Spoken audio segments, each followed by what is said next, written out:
안녕하세요. 안녕하세요. 안녕하십니까, 박사님.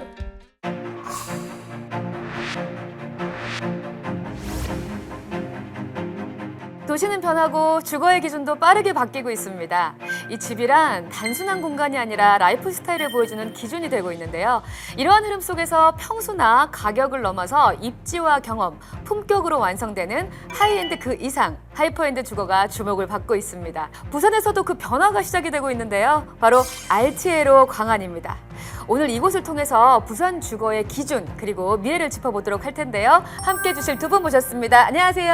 예, 안녕하십니까. 도시문헌학자 김시덕입니다. 안녕하세요. 스마트튜브 부동산조사연구소 김학렬 소장입니다. 반갑습니다. 패션으로 유명하시죠? 네.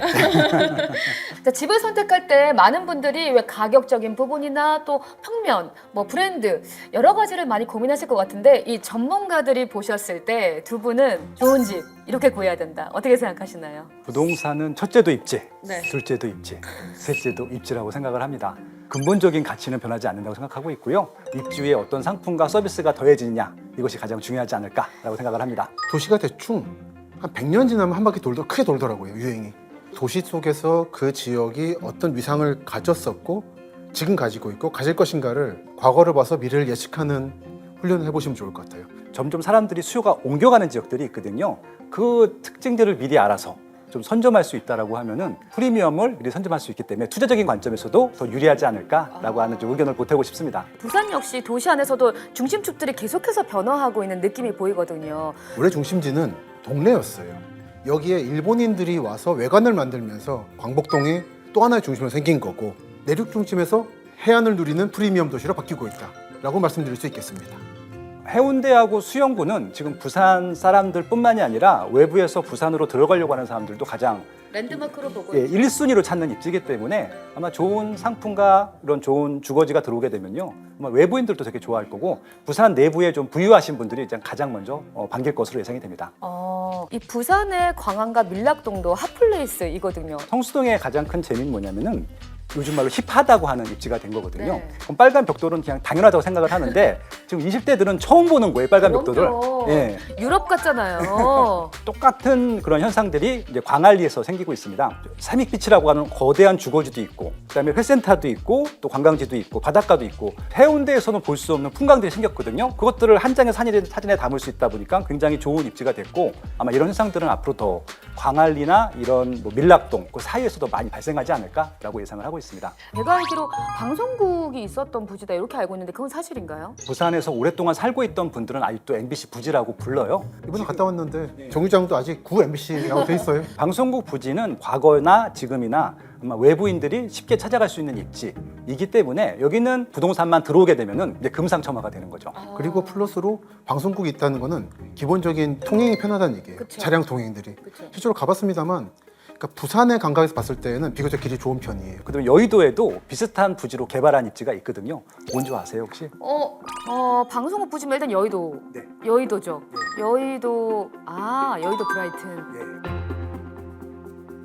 지금 이제 여의도에도 새 주거 시설이 없거든요. 굉장히 비싸게 분양했는데도 완판이 돼 있고 아직까지 한 번도 거래된 적이 없고요. 한 번은 매물에 나온 적이 없는. 그렇죠. 아, 펜트하우스는 나오지 않습니다. 펜트하우스 랜드마크가 안 나왔어요? 네. 방송국 부지의 좋은 주거 시설과 아마 펜트하우스가 결합이 되게 되면은 부산 분들뿐만이 아니라 해외에서도 아마 많이 찾을 것 같아요. 그렇다면 풍수지리적으로도 아주 좋을 곳이라고 들었거든요. 어떤가요, 소장님? 수공간, 녹지 공간이 적당히 있으면서 남향을 봐야지 주거가 좋은 것들인데 특히 이 입지 같은 경우는 이제 북쪽으로 이제 백산이라고 하는 것으로 그리고 남쪽으로는 광안리 아파트가 쫙 펼쳐져 있다 보니까 전형적인 배산임수 명당 입지라고 볼 수 있을 것 같고요. 해운대와 광안리 지역을 넓게 봤을 때 지형 차이가 크게 나는데 해운대는 부산 사람들은 뭐라 그러냐면 주머니 지형이라고 그래요. 그래서 약간 바람이 갇히거나 약간 답답한 느낌 받습니다. 근데 수영구 쪽은 백산부터 해서 쭉 내려가요, 광안리까지. 그러다 보니까 바람도 통풍도 좋고 이제 언덕에서 내려보는 지형인 거죠. 집에 들어갔을 때는 와, 뷰가 진짜 좋다. 전망이 정말 탁월하다. 뭐 이런 얘기가 바로 나오겠네요. 바닥 광안리까지 내려꽂죠. 이 뷰 프리미엄이라고 하는 것은 그 입지만 줄 수 있는 부분들이 있거든요. 아마 수영구에서는 마지막 들어올 수 있는 광안대교 뷰가 보이는 정말 프라임 입지다. 이렇게 좀 평가하고 싶습니다. 왜 시장에서는 흔히 부의 흐름이라는 이야기를 좀 하고 있는데 이 리치벨트 이동 어디에서 어디로 이동하고 있다고 생각하세요? 이게 점점 동쪽으로 와서 현재는 어디가 힘이 되냐면 수영강 양안인 거죠.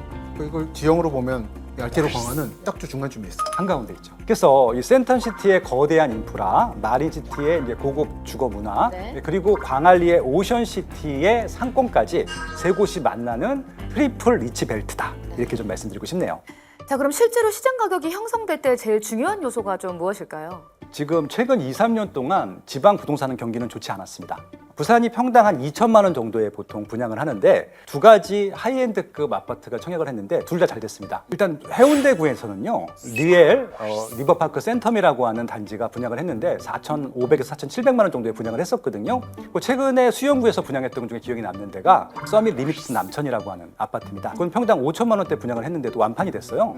심지어는 피가 억 단위로 붙어 있습니다. 이 두 가지 분양 결과만 보더라 하더라도 해운대구나 수영구는 이런 하이엔드급 주거시에 들어오게 되면 인기가 많겠구나. 그래서 입지만 더 좋게 되면 더 비싸게 분양할 수도 있겠구나라고 하는 현실들을 알 수 있게 되었죠. 부산 그사세로 불리는 곳이 있죠. 바로 랜드마크인 해운대 LCT, 용호동 W, 해운대 아이파크를 대표적으로 볼 수 있겠는데 프리미엄 주거지인 곳들이 시장을 주도하고 또 지역을 대표하고 있잖아요. 특히 랜드마크라는 건 도시 이미지를 바꾸는 역할을 하죠. 특히 세계의 주요 해안 도시, 뉴욕도 해안 도시인 거죠. 워터프론트, 물가, 수변을 중심으로 고급 주거가 형성되는 패턴이 나오죠. 그러니까 부산도 바다를 단순한 풍경이 아니라 요즘에는 생활 자산으로 소비하고 이거를 과시하는, 드러내는 단계에 들어섰다고 할 수 있겠습니다. 이런 마린시티의 거대한 이제 고급 주거지, 그리고 센터시티의 어마어마한 인프라, 그리고 이제 부산에서는 핵심 주거지 하나 꼽으라고 그러면 삼익빛이에요.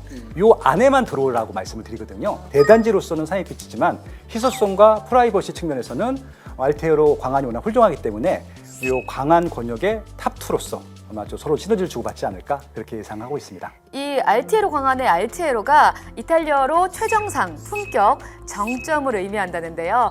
하이엔드를 넘어서는 주거, 하이퍼엔드의 기준을 만들어가고 있는 이 알티에로 광안은 어떤 라이프 스타일을 제안하고 있을지 궁금한데요. 이 151제곱미터에서 190제곱미터의 대형 평형, 이거는 일반 아파트가 가지고 있는 것과 좀 다른 구조이거든요. 일단 수요층을 좀 타겟팅을 명확히 했다라고 봐주시면 될 것 같고요.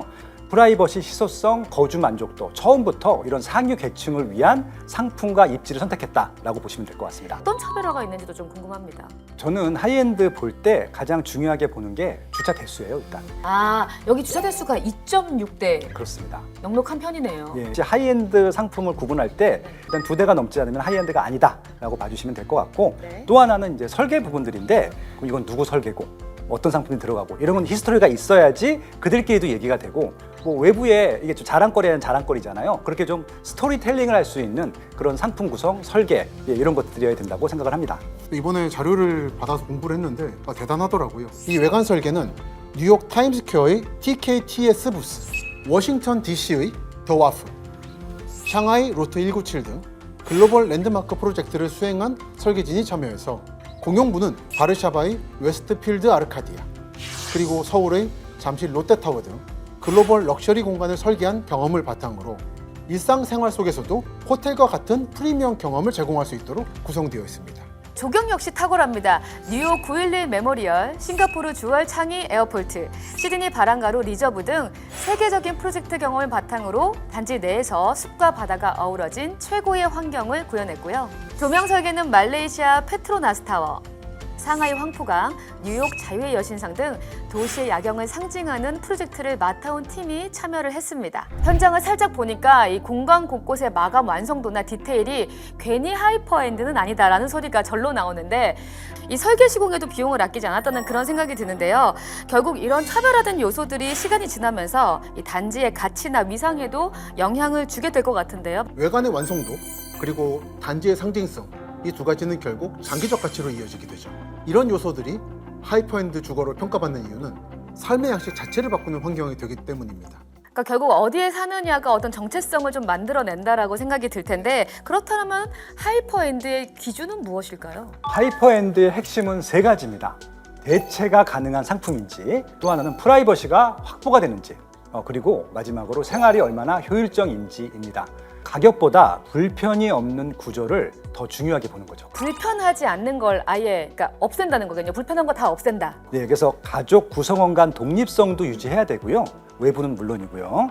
여유 있는 동선, 그리고 응적 공간까지 확보되는 공간 구조이기 때문에 장기 거주 만족도가 훨씬 더 높아야 된다고 생각을 합니다. 도시 문화적으로 보면 이제 집의 역할 자체가 좀 달라질 것 같아요, 박사님. 그렇죠. 근데 이제는 머물 뿐 아니라 장기적 휴식과 단기적 휴식을 다 취해야 되고 네. 동시에 업무도 취해야 되고 요즘 업무 형태가 굉장히 다양해지고 있어서 집에서도 많이 일하거든요. 저도 그렇고. 더 나아가서 그것은 나의 취향을 드러내는 어떤 장식적인 요소로까지 발전하게 되죠. 또 집안에서 끝나는 게 아니라 그 인프라를, 즉 부산이라는 도시의 자원을 하나의 생활권으로서 끌어들이는 그런 구조가 되겠습니다. 결국 주거 가치와 함께 상권까지 함께 영향을 주고받는, 정말 어떻게 보면 시너지를 주고받는 굉장히 좋은 구조가 되는 것이죠. 가보시면 메인 도로에 딱 붙어있는 아파트들이 있고요. 이 알테로 광화는 하나 안쪽에 있어요. 예전부터 집을 고를 때 요즘에 이제 주상복합 개념이 좀 확장되다 보니까 바로 길 옆에 있는 집을 고르시는 경향도 있는데 예전 어르신들은 하나 안쪽을 골랐어요. 그래서 안거리, 밖거리 뭐 그렇죠. 이런 얘기를 많이 하셨죠. 사람 손을 안 타게 하려고 애들을. 밀락초등학교가 바로 옆에 있는데 나란히 같은 라인으로 이 알테로 광환도 있기 때문에 그런 부분에서 어린아이들에 대한 그런 안전성 문제를 확보했다고 볼 수 있겠네요. 바로 옆에 초등학교가 붙어 있어서 초품화도 될 수 있기 바로 때문에 길 건너잖아요. 아이들이 있는 그런 세대에 대해서 좋아할 것 같고, 학교 학생들은 뭐 꿈이 알테로 광안 사는 것일 수도 있을 것 같아요. 일어나면은 바다가 바로 보이고 또 인피니트 풀, 또 커뮤니티에서 여유를 즐기고 고품격 다이닝 공간에서 뭐 조식이나 석식 같은 것을 서비스로 누리고 또 걸어 나가서 산책을 하고 이런 공간들이 굉장히 행복해지는 삶의 질을 끌어올릴 것 같은데 만약 두 분이 이곳에 있으시다면 어떤 시간을 좀 보내고 계신지 궁금합니다. 저는 실제 수영부에 사무실이 있고요. 거기서도 1년에 한 번씩 일을 하고 오는데, 만약에 이게 제 거다, 제가 입주해서 산다라고 하면은 사무실을 일단 글로 옮기고요. 그래서 이 뷰를 배경으로 해서 24시간 유튜브로 활용해도 조회수가 꽤 많이 나올 것 같은데요. 저는 어디 출퇴근하는 사람이 아니라 집에서 글을 쓰고 강연이나 답사를 나가는 라이프 스타일이라서 주로 밤에 많이 작업하거든요.